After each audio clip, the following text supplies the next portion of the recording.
Olá, eu sou Michel Alcoforado e vamos aqui começando mais um Causcast.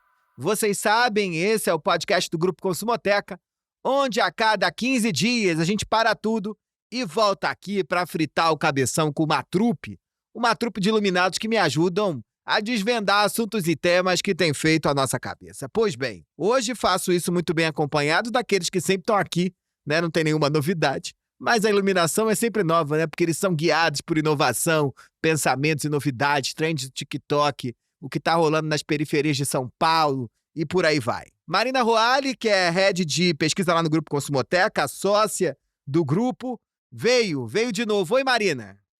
Olá, caóticos, aqui estamos. Carmela Moraes, que é Consumer Insights aqui na trupe, também tá por aqui. Ela que sabe tudo, sobre todos. Eu sempre que tô querendo saber. Carmela, falar nisso, você viu o Casamento às Cegas? Mas é claro que sim, como não? Treta atrás de treta. Feliz de te ver, hein? Olá, caóticos. E o Wesley Xavier, Consumer Insights, saca tudo de geração Z nas periferias brasileiras, também veio. Wesley, você viu Casamento às Cegas? Porque você aí, né, que casou 2 vezes, eu te aconselhando tanto a não casar, você casou mesmo assim, e aí? Você viu que não deu certo, tá disposto a casar de novo? Michel, ainda não, mas tá na minha lista. Eu comecei ontem, tava muito ansioso pra assistir The Bear, e aí eu tô nesse processo de maratonar, né? Essa série tão gostosinha, uma tensão ali dentro da cozinha e acompanhar toda aquela rotina do restaurante é uma coisa que me fascina, hein? Por enquanto eu tô deixando Faz bem. pra segundo plano. Inclusive o Wesley já casou 2 vezes, nem 30 anos tem, já casou 40 vezes, separou o cartório, ele tá mais famoso no cartório da Zona Sul de São Paulo. Meu nome já tá na justiça há algum tempo já, né? Do que fora.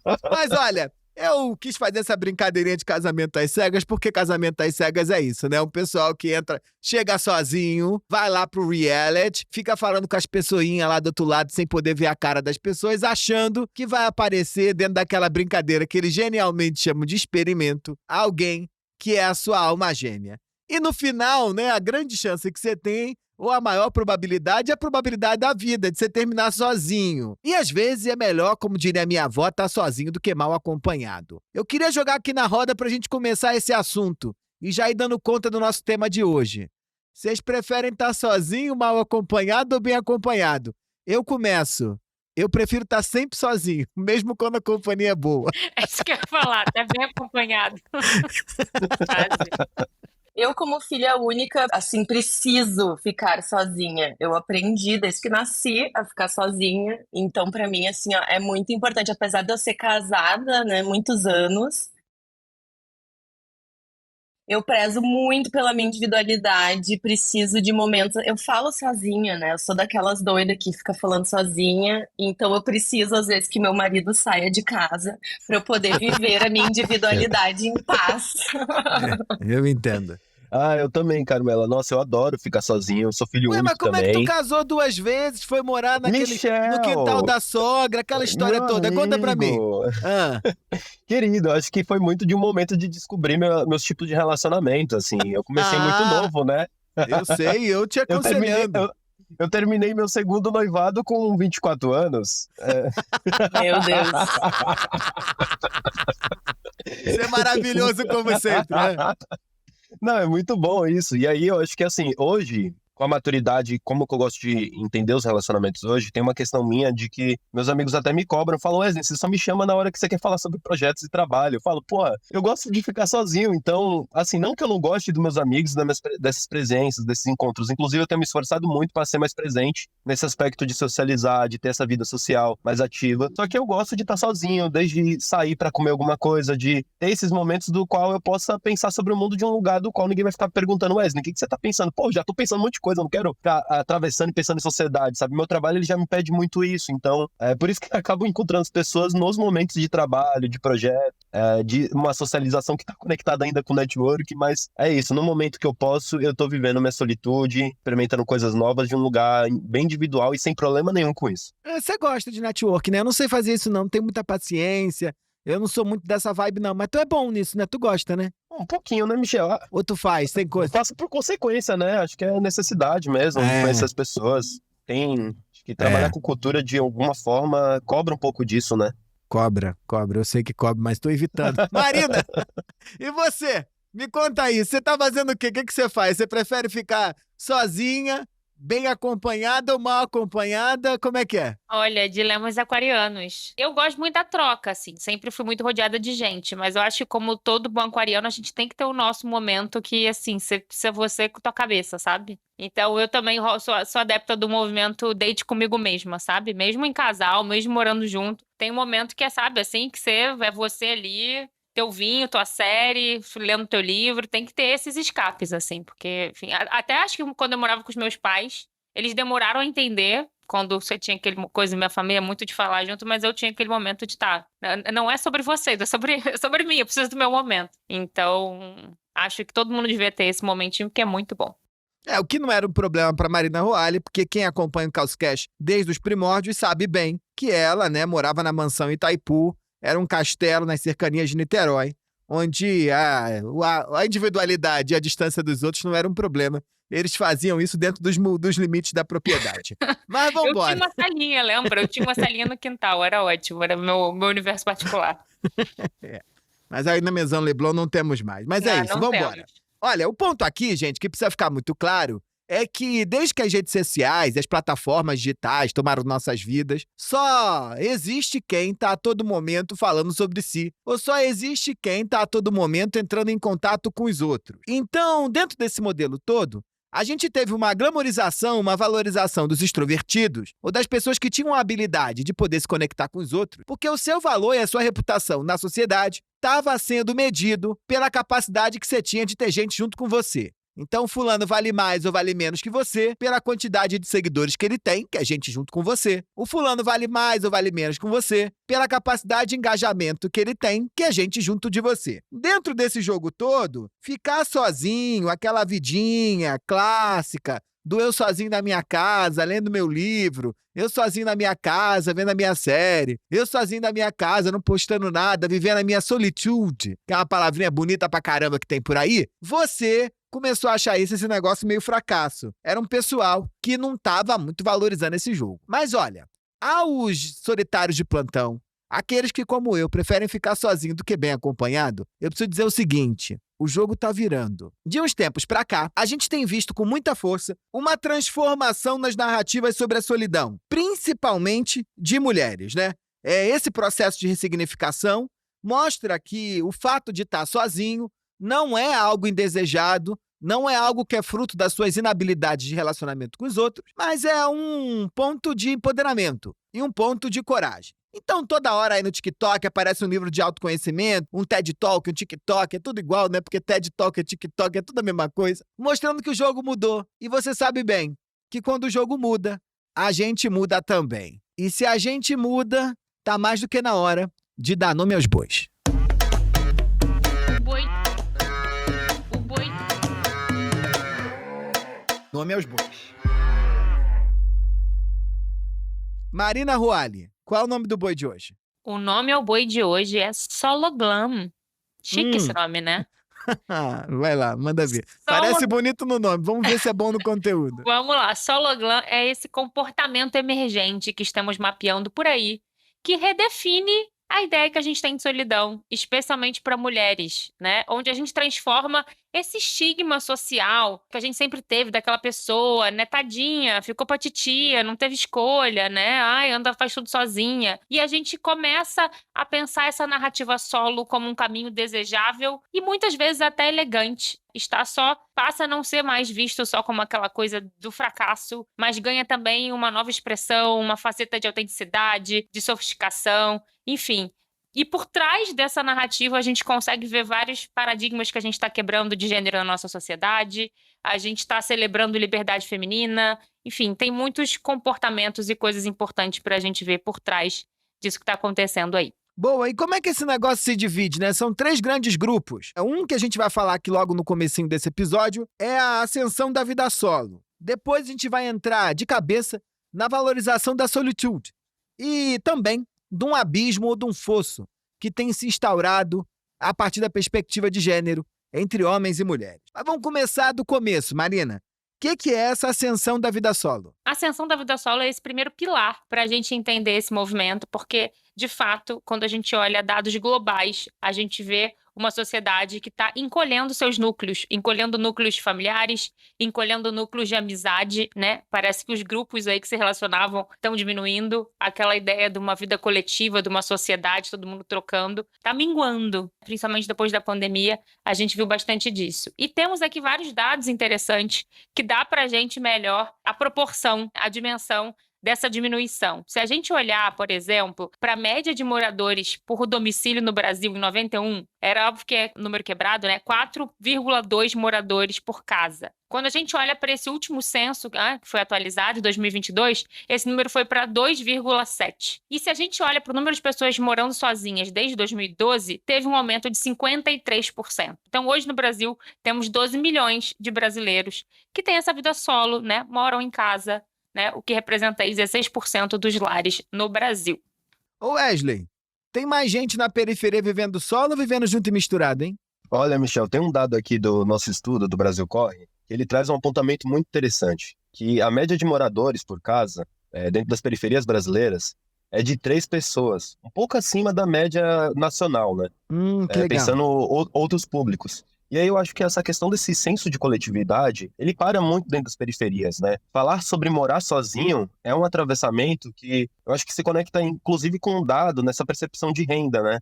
2/3 das pessoas de favela também, segundo o Data Favela, não sairiam do território mesmo se sua renda duplicasse. Então, acho que são coisas ali que são muito proprietárias desse território e colocam ainda em xeque essa questão de viver sozinhos, né? Principalmente por causa dessa percepção de uma vida em rede, em coletivo. Mas isso tem aumentado, querendo ou não, a Gen Z tem buscado aí seus espaços de protagonismo e emergido dentro desse cenário de vida solo. Mas, Wesley, assim, do ponto de vista aqui de quem nasceu e foi criado numa família de classe média, a narrativa que a gente sempre ouviu, ou sempre viu, nas casas de periferia, inclusive, que eu fui fazer pesquisa, era essa coisa da coabitação garantida por algum espaço de individualização como algo comum entre as famílias de periferia.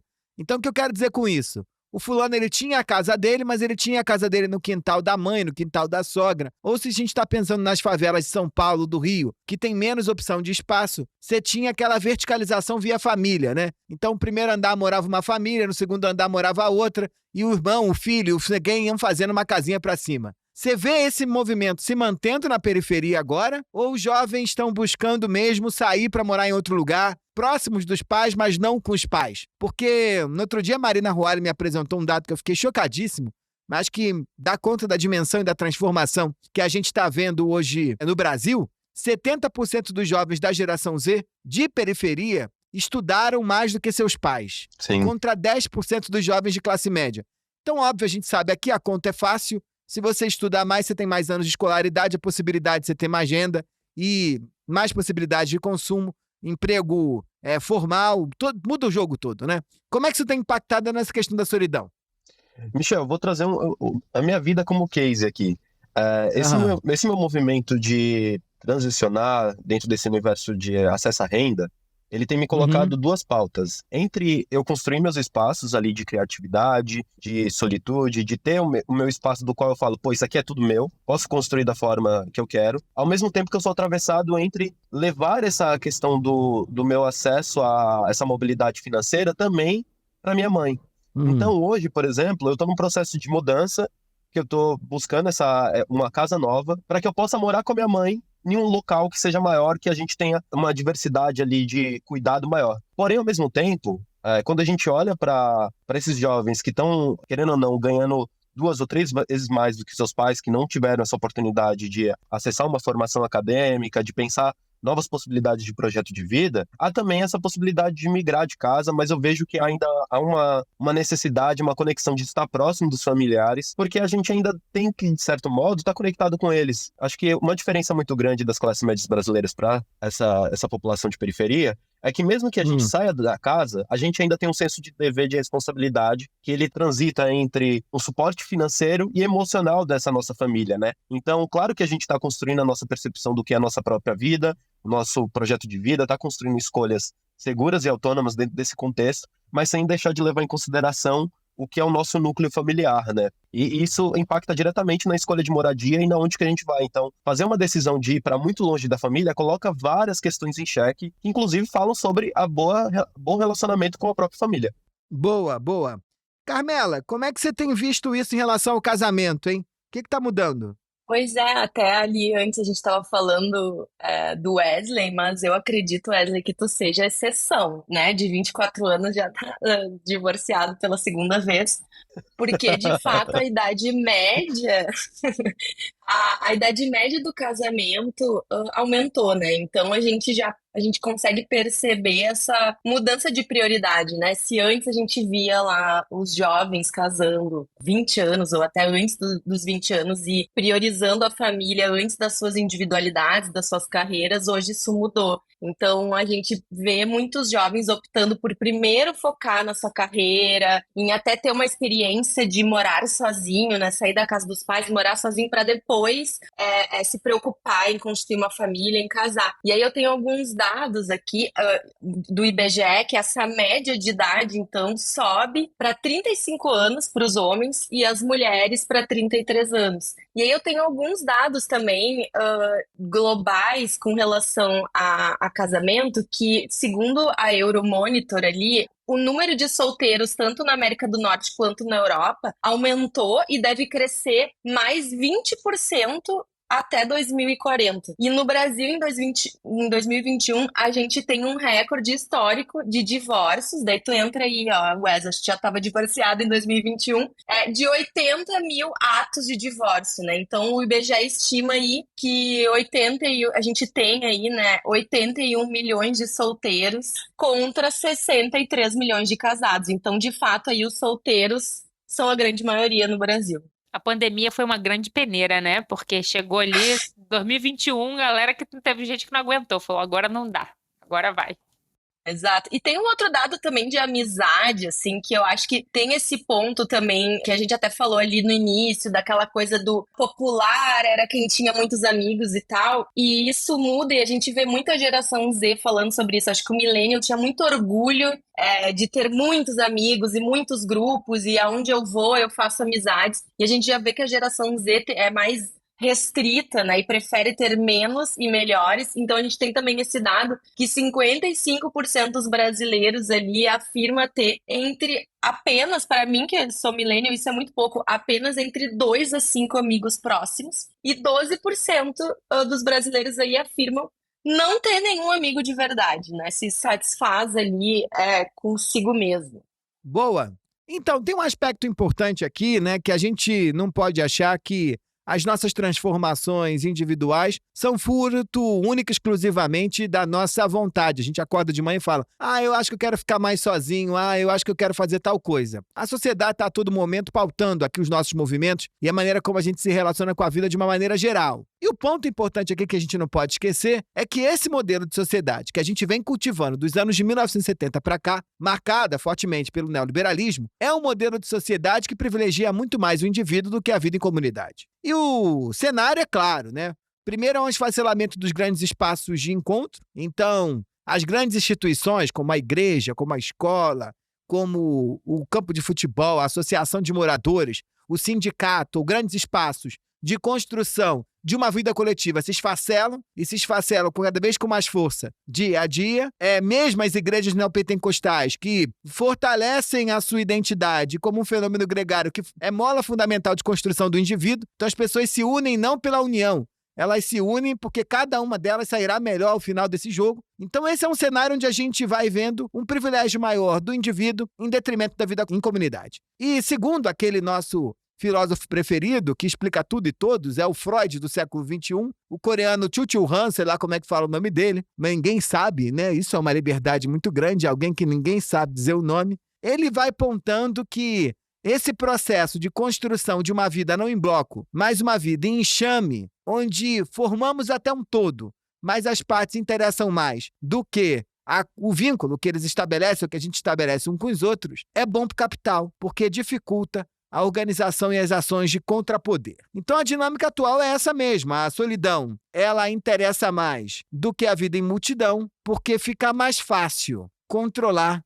e, de certo modo, ser controlado. Mas há um segundo ponto. O segundo ponto é a valorização dessa solidão. Ou aí o pessoal usa muito a palavrinha positiva para solidão, que é solitude, que é esse pilar que destaca uma mudança completamente nova em relação a esses aspectos do ficar sozinho, que eram vistas de maneira negativa, mas agora é vista de maneira positiva. Queria ver aqui com vocês como é que as gerações mais velhas têm trabalhado um pouco isso e que ruptura é essa que está em jogo. Olha, Michel, tem uma questão aqui interessante quando a gente pensa nisso da solitude, né? Porque você tem que mudar toda uma narrativa que para cada geração era vista de uma forma. Quando a gente pensa geração X, geração baby boomer, principalmente para mulher, tem uma coisa de uma mulher que foi muito educada para olhar para o outro antes de olhar para si, né? Sempre nesse lugar do cuidado. Uma mulher que foi criada muitas vezes para entender que a maternidade era o caminho natural dela, que ela ia cuidar dos pais quando envelhecesse. Não é à toa que quando a gente faz pesquisa hoje com mulheres baby boomers, dificilmente elas têm um hobby, né? Elas têm essa questão de ter que descobrir essa coisa de que eu posso ter tempo para mim, né? Então é quase como uma ruptura, né, de um pensamento que sempre houve, de entender que esse momento ele pode ser curtido.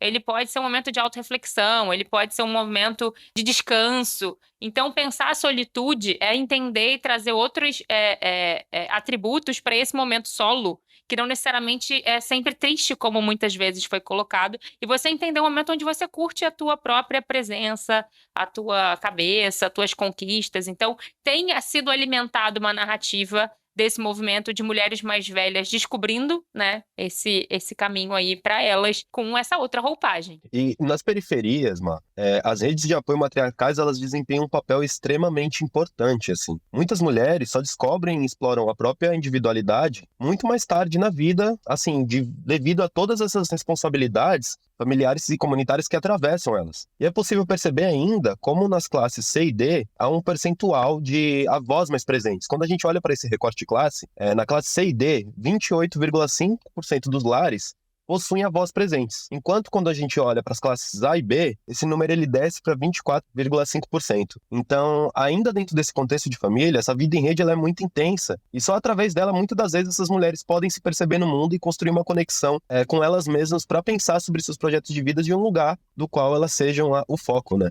E é uma mulher que já fez muita coisa solo porque tinha que fazer, né? Exato. Já criou filho, já resolveu, então no momento que ela pode, ela vai ali para esse lazer. Mas quando eu trago para uma outra perspectiva social, assim, eu vejo minha mãe e meu pai em casa, sabe? Que hoje moram sozinhos, sem filhos, nessa fase ali, que até ainda trabalham. Mas o meu pai, ele toca violão, ele joga videogame, ele sabe fazer várias coisas sozinho. E minha mãe não, sabe? Minha mãe tem que estar no grupo. E eu vejo que isso é uma questão dela, do grupo de amigas dela também. Ou quando eu vou fazer algo sozinha e falo, eu vou viajar ali, mas você vai sozinha? Ninguém vai com você? Porque tem essa narrativa, né? Que de uma geração de que a mulher sozinha, ela tá sempre desprotegida, né? Ela tá num lugar ali de certa vulnerabilidade. E aí é super interessante ver justamente essa grande virada de narrativa que a gente tem pra geração millennial, né? Que é a sua geração hoje que já tá dos 30 e poucos aos 30 e muitos, já tem gente que já chegou nos 40 também, mas que já tem esse outro olhar de desfrutar essa própria companhia. Como a Carmela colocou ali, né? Um pessoal que tá casando mais tarde,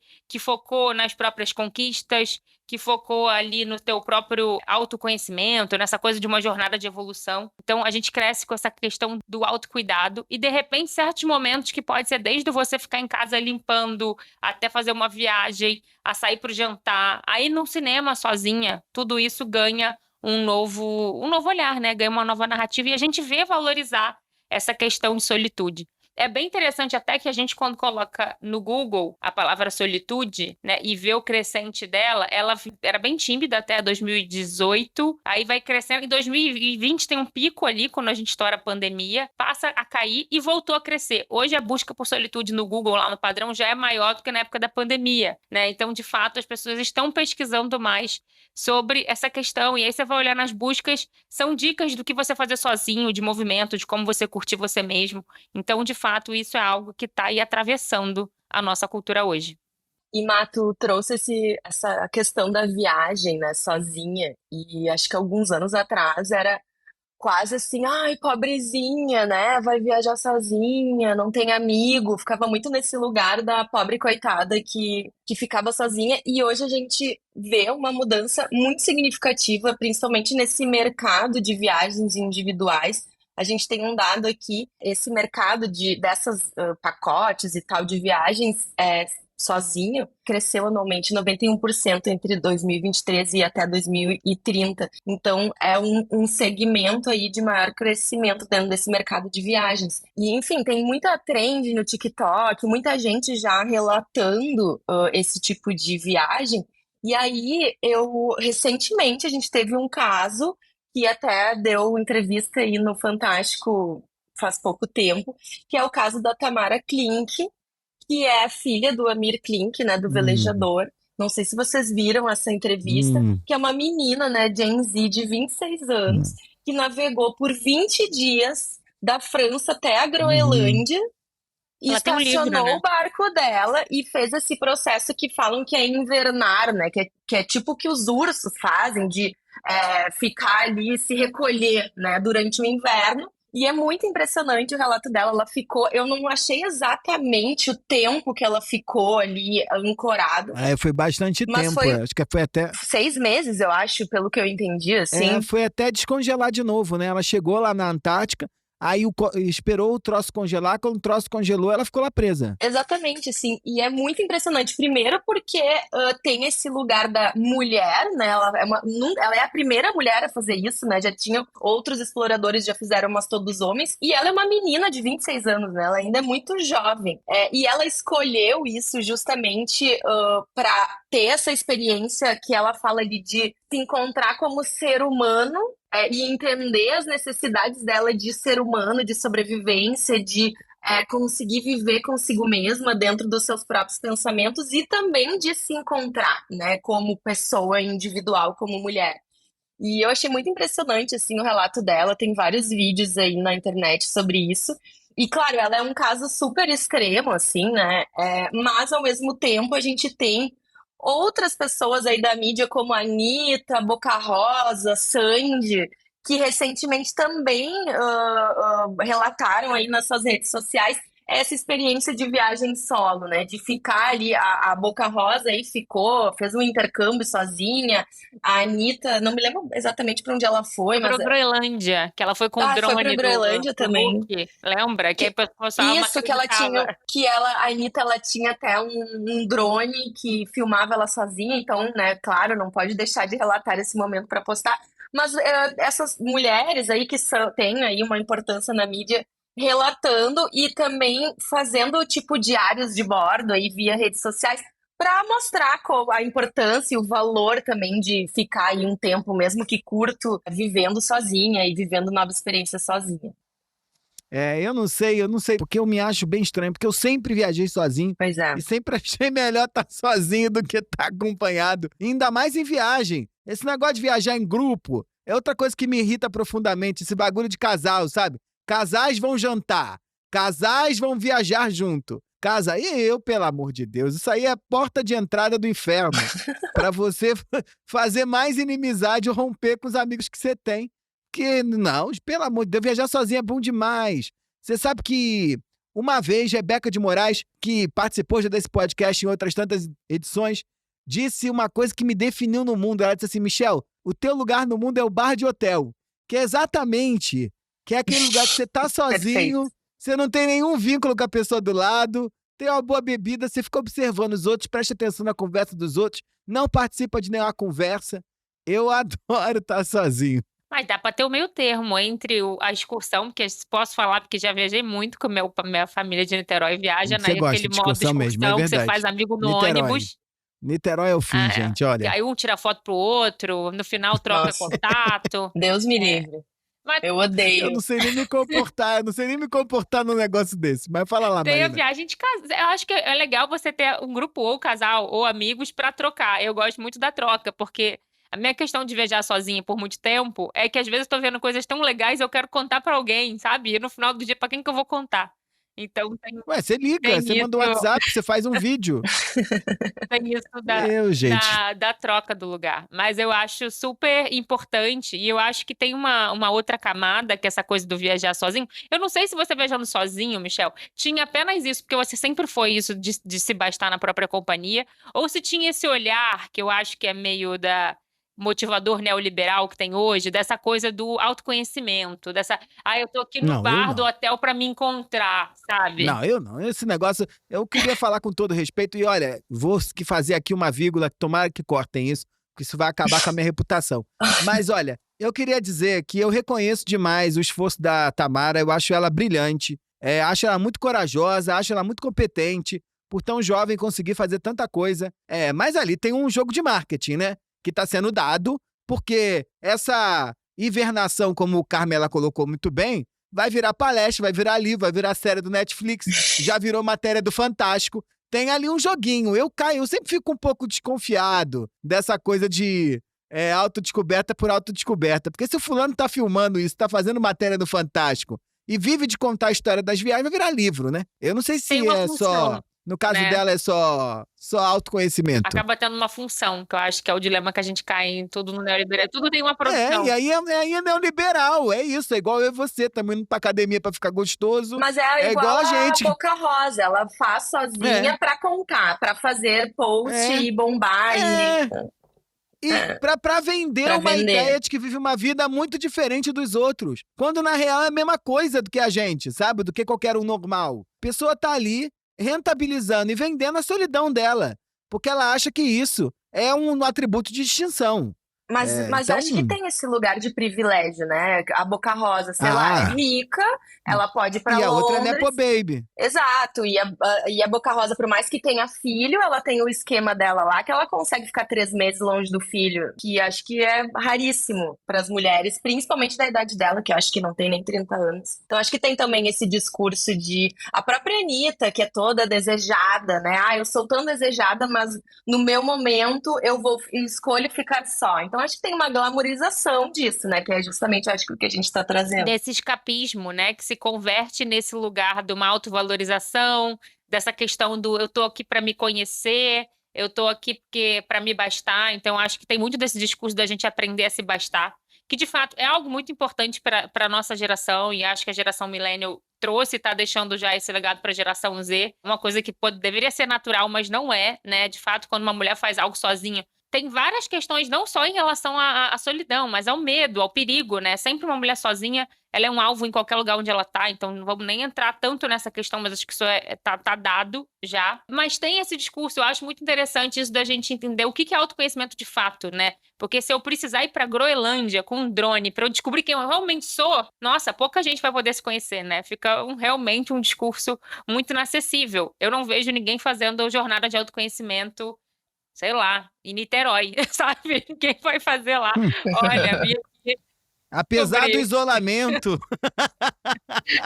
que aquela cidade proporciona a seus moradores, ninguém faz jornada de autoconhecimento em Niterói. Vou ficar em Itaipu aqui por uns dias, descobrindo quem eu sou, né? Até porque como é que a gente se descobre? Eu acho que a gente se descobre muito no nosso dia a dia também. Mas acho que tem uma coisa que reflete isso, e esse envelopamento dessa solidão, dessa coisa empoderada, é quando a gente olha os relatórios do Pinterest, que mostram o aumento expressivo em buscas por presentes e celebrações para si mesmo.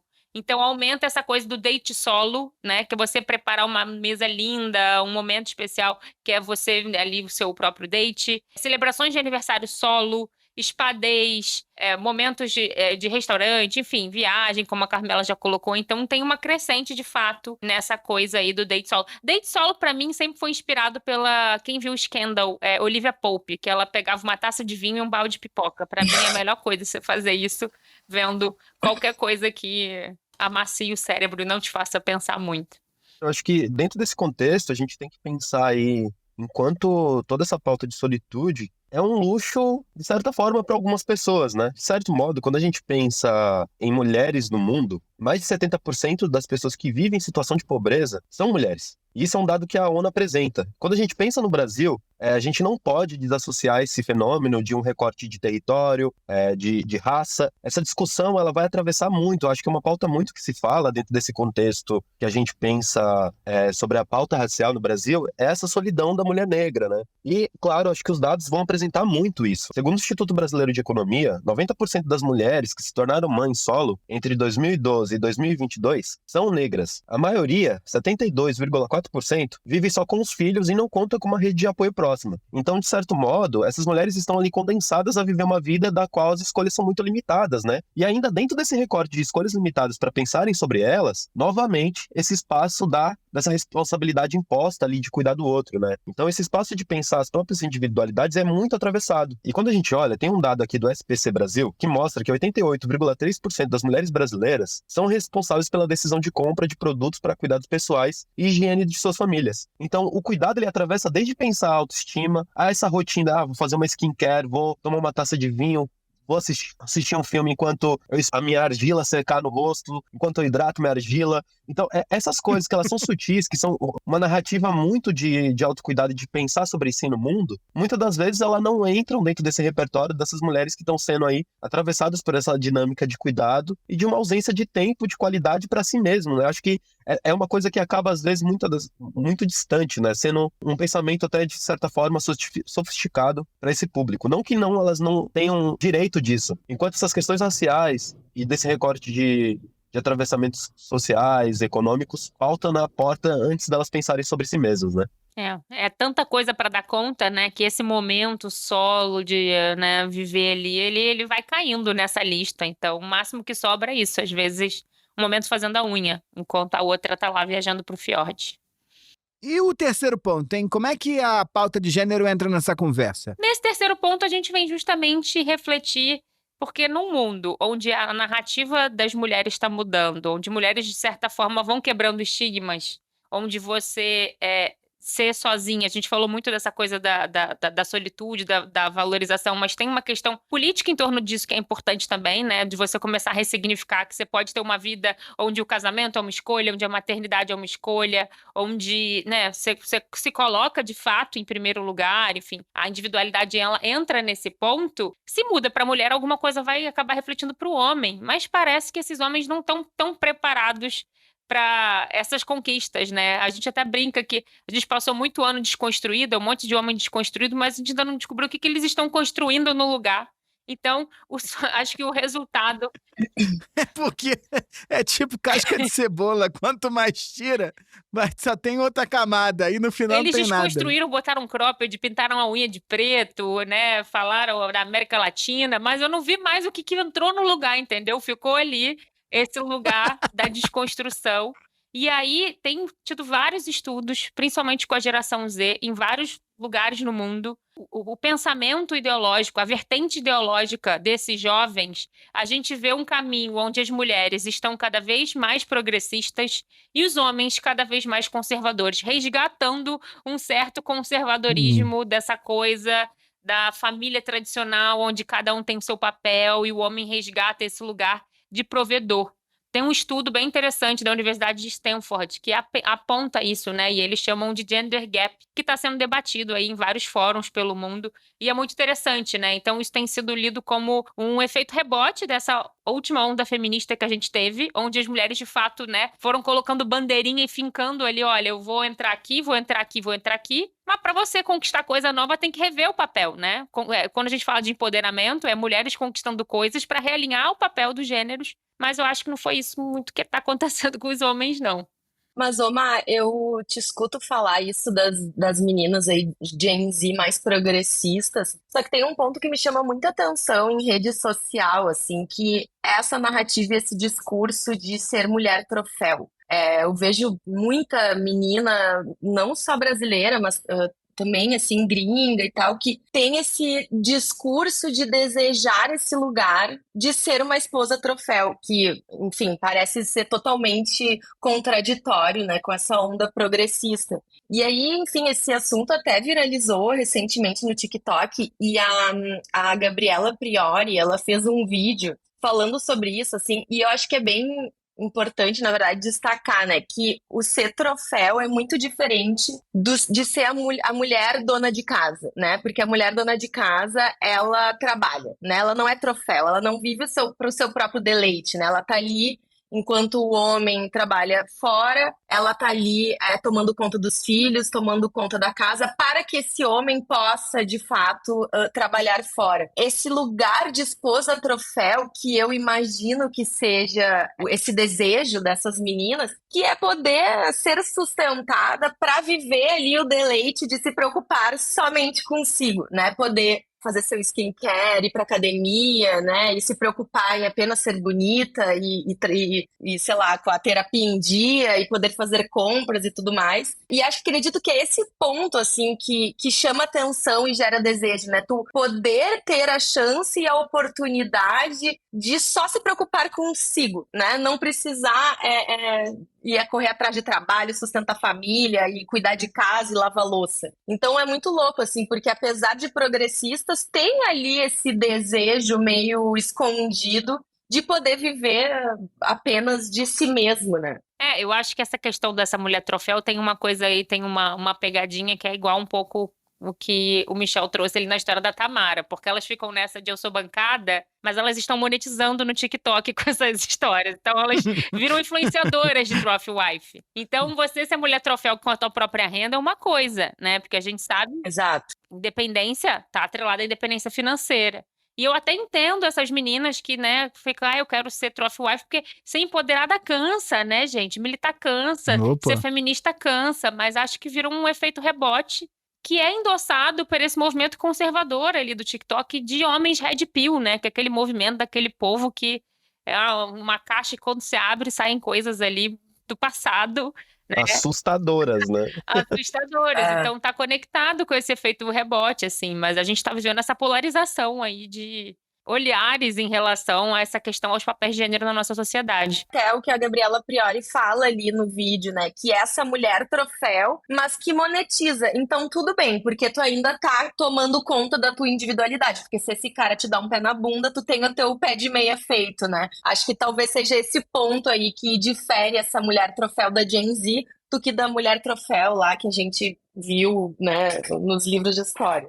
Olha, enquanto tem todo esse burburinho e toda essa produção de conteúdo sobre a mulher troféu, a gente tem um outro lado, que é a galera produzindo conteúdo que sofre por ser hétero, né? As mulheres que sofrem por serem heterossexuais, não terem escolha. Heteropessimismo, né? Tem isso, nossa, né? Michel. E aí, acho que eu vou trazer aqui algumas aspas, né? Das quais eu escuto muito, porque hoje eu tenho um ciclo de amizades que ele é mais majoritariamente composto por mulheres. Tem poucos... Claro, quem vai ser amigo de homem? Ninguém aguenta. É muito difícil. Eu tenho muita dificuldade. Eu, enquanto um homem que tá aí dentro de uma lógica bissexual, eu tenho muita dificuldade de construir relacionamento com homens héteros, porque há uma heteroperformação ali, acho que ela me atravessa muito de um lugar do qual eu não gosto. Então, o relacionamento com mulheres ele é muito mais fácil de se lidar, de falar sobre a vida. E aí, quando a gente tá trocando... Quando a gente tá trocando sobre relacionamento, sobre vida, surgem muitas frases do tipo, cansei de homem, preguiça de me envolver, hoje em dia só tem boy lixo. E aí, se você é mulher, provavelmente em algum momento você já foi atravessada por isso, né? Por esse senso de um heteropessimismo que ele te coloca em xeque sobre o seu relacionamento. Pô, não me relaciono mais porque eu só consigo ficar com homem, não sou uma mulher bissexual, pansexual que seja, então, infelizmente, gosto de homem. Em 2019, o termo heteropessimismo, ele foi cunhado ali pela Asa Serafim, uma especialista em estudos de gênero dos Estados Unidos, que publicou esse artigo em uma revista importante de lá. E esse sentimento, ele reflete muito, assim, ele condensa muito essa frustração generalizada sobre como esses padrões masculinos colocam esses relacionamentos heterossexuais em xeque, né? Então, não há problemas esses problemas são tantos que não há benefícios, né? Até a questão de sair com um homem dentro de uma lógica casual se torna um problema porque é um homem, no final das contas. Então não dá pra gozar feliz dentro desse contexto. Não, e depois dessa temporada de Casamento às Cegas, assim, nossa senhora, olha, eu não tô das assistindo... mulheres héteros solteiras. Depois da Isa eu não tô também, assistindo, né? mas fui impactado, viu? Nossa senhora, meu Deus, é só catástrofe, é só catástrofe. Eu acho que se um dia eu me separar, eu vou ficar sozinha pra sempre. E aí eu lembro da minha mãe pensando nisso, sabia, gente? Porque minha mãe tá com 53 anos, e minha mãe, às vezes, ela tá ali bebendo a cervejinha dela, ou tomando um café comigo, e ela solta esporadicamente assim, Wesley, eu nunca mais vou casar na minha vida. E aí começa toda a filosofia de que, cara, não tem como. não tem como, não dá mais pra me relacionar com homem. Eu só busco homem quando eu tô querendo sexo e olha lá, ainda é difícil encontrar um sexo bom. Então, acho que é muito desse lugar do qual as experiências estão muito restritas em tentar se descobrir. E aí eu acho que, querendo ou não, a solitude, ela acessa um pouco as pessoas brasileiras nesse aspecto. Mas é interessante porque os homens, por muitos anos, né? Você vai estudar qualquer momento da história, na Grécia Antiga, isso vai até hoje, né? Os homens, eles, a maioria deles, se relacionam com os homens, nutrem afetos por outros homens e olha a mulher ali pela questão sexual. Isso já acontece, né? Isso já é prática da sociedade. E parece que as mulheres estão descobrindo isso agora, né? Então tá começando a separar essas caixinhas também. Boa! Vamos aí caminhando para o final, né, Marina? Como é que esse movimento impacta, do teu ponto de vista, o mercado, né? Para os publicitários, planners, marqueteiros ficarem felizes aqui ouvindo esse podcast. Como é que essa coisa do solo glam tá mudando as relações de consumo? Porque do nosso ponto de vista, vocês sabem, a gente sempre acha que a gente compra não porque quer alguma coisa, mas a gente compra porque o jogo da cultura leva a gente a querer comprar as coisas que a gente quer comprar.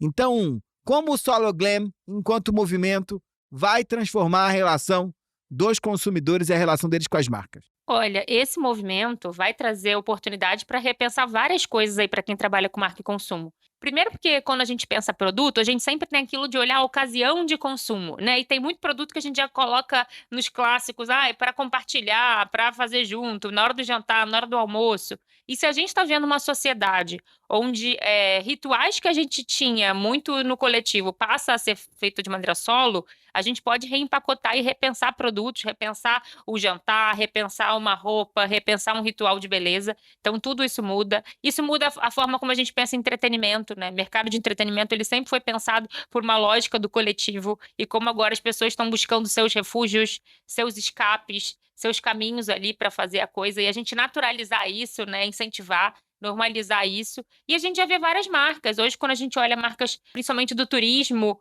ou do setor de gastronomia e entretenimento. Então, por exemplo, o Booking já faz seleção de lugares para você descobrir hotéis para você passar momento sozinho. Tem a Icelandair com essas iniciativas para isso também, de viagem solo para mulheres. O Guia Michelin já hoje faz uma curadoria de melhores restaurantes para você jantar sozinho, sem viver aquele constrangimento do mesa para um.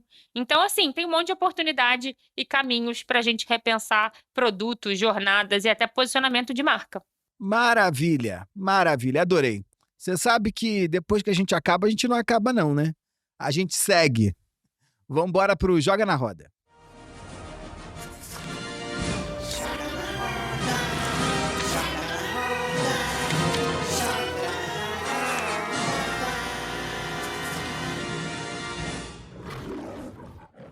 Carmela Moraes, que trazes, hein? Que trazes? Olha, Michel, quando eu tava lendo aqui esse roteiro, eu me lembrei na hora de um filme que não tem muito a ver, assim, totalmente, mas é aquele filme Nomadland. Muito O nome em legal. português é Nomadland, Sobreviver na América, que é um filme de 2021, que inclusive ganhou 3 Oscars de melhor filme, de melhor atriz para Frances McDormand e também de melhor direção. E aí, claro, ele tem todo um contexto desse comportamento que é muito forte nos Estados Unidos, das pessoas de fato morarem em motorhomes, em trailers e ter essa vida nômade e num contexto também de crise ali econômica. Então, o filme mostra ali a trajetória, né, da personagem, que inclusive ela trabalha na Amazon ali, vive de bico e vai vivendo no seu motorhome, mudando de cidade. E, claro, ela teve também ali uma questão de luto que faz com que ela viva desse jeito, mas eu achei interessante porque quando a gente olha o filme, a gente fica com pena dela por ser sozinha e por morar sozinha e por não ter uma casa, né, morar num motorhome. Mas, de fato, ela conta ali a trajetória e mostra ali a felicidade que ela tem ali também e como ela encontra também esses momentos de prazer e felicidade estando e vivendo sozinha. Então, é um filme muito lindo, que acredito que muita gente já tenha visto, mas relembrei dele e acho que vale a pena aí, indicar. Maravilha! Wesley Xavier, que trazes? Michel, eu trago um curta-metragem, ele tem 15 minutos, está disponível no MUBI, e o nome é Han. Ele é um curta-metragem brasileiro que conta a história... Como é que é? Han? Han, mas como é que escreve? Han. De Han mesmo, Han. De Han mesmo? Isso, Han, exato. Maravilha! E aí, ele é um curta-metragem brasileiro que ele conta a história de uma jovem mãe solo que é atravessada pelos cotidianos de cuidar de 2 filhos sozinha e que durante ali essa vida cotidiana ela recebe ali um pedido para cuidar de uma encomenda de rãs, que eram de um restaurante. E aí o filme traz um desdobramento muito legal assim e fica aí para quem quiser assistir, tá disponível no MUBI. Adorei. Marina Wally, que trazes? Ó, vou indicar aqui o livro da Ana Sui, que eu achei super gostosinho de ler. Acho que você leu, né? O amarelinho, o verdinho, o O azulzinho, amarelinho. o rosinha? A gente mira no amor e acerta na solidão. Acho que o nome já diz tudo, tem tudo a ver com esse episódio. A psicanalista, né, ela vai trazendo ali a partir de estudos, pesquisas, aulas que ela deu, né, pessoas que ela atendeu, conexões sobre o amor e essa nossa jornada que a gente quer ser amado, quer ser desejado nesse mundo. Tudo começa com nossos pais, a gente começa buscando amor de pai, depois nos relacionamentos. É claro que ela traz o psicanálise for dummies, tá? Então, para quem já manja muito, não vai ter novidade. Mas pro meu nível de conhecimento, eu achei bem interessante. Então, fica a dica, porque no final é a gente com a gente mesmo, com as vozes da nossa cabeça. É um pouco isso que ela traz pra gente nesse livro. Amei. Ó, a minha dica também é de uma psicanalista, só que é uma psicanalista francesa, a Françoise Doutor. Ela tem um livro chamado Solidão, que é bem interessante, é uma obrinha, um catatauzinho assim, e ela vai explorando esse sentimento da solidão em diversas fases da vida. E a Douto mostra como é que a solidão pode ser tanto uma fonte de sofrimento, mas também pode ser uma oportunidade importante como autoconhecimento e crescimento pessoal. Então, não sei se as blogueiras, a Tamara Klink e outros tantos leram a Douto, mas é mais ou menos por esse caminho que a Douto está pensando a partir do ponto de vista da psicanálise. E ela analisa a solidão desde a infância até a velhice, tentando pensar um pouco como é que a sociedade e as relações familiares vão influenciando a percepção desse sentimento que todos nós já fomos atravessados por ele em algum momento da nossa vida. Então, o livro é um convite à reflexão sobre o papel da solidão e ajuda a gente a dar contorno com significados à nossa própria identidade. Adorei. Vambora, hein? Fechando a tampa do caixão. Wesley Xavier, tchau, tchau. Tchau, gente. Um beijo, caóticos. Carmela Moraes, beijos. Um beijo, gente. Até a próxima. Marina Ruali, até. Beijos. A gente vai ficando por aqui, lembrando sempre que o Caoscast é uma realização do Grupo Consumoteca. A coordenação de insights fica por conta da nossa head, Marina Ruali. E eu vou ficando aqui dizendo pra você tchauzinho, hein? Um beijo enorme. Até!